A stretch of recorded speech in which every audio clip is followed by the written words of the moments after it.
तालीम तरक्की की राह है। तालीम की अहमियत को पेश नज़र रखते हुए कारितास फैसलाबाद ने बिशप डॉक्टर इंद्रियास रहमत की सरपरस्ती में चक नंबर 269 डिचकोट इलाका फजल हक में अपने 10वें तालीम बालगा मरकज़ का इफ्तिताह किया।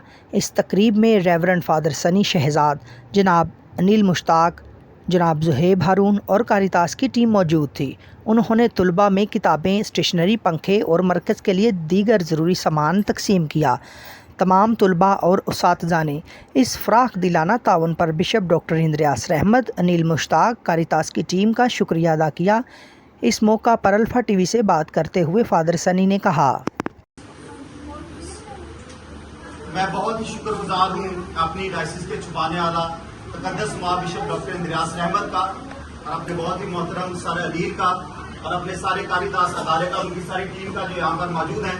वो हमारे बच्चों के लिए बहुत सारी चीजें लेकर आए हैं ताकि उनकी तालीम का सिलसिला जारी और सारी रह सके। तो हम उनका शुक्रिया अदा करते हैं, दुआगो हैं कि खुदा उन्हें हमेशा अपनी पनाह में रखे, इस अदारे को अपनी पनाह में रखे और जितने भी लोग इसमें काम करते हैं उन्हें अपनी हिफाजत में रखे ताकि इसी तरह कलीसिया में बच्चों के लिए बहुत ज्यादा काम कर सके। तो आप सबका बहुत शुक्रिया। Thank you very much.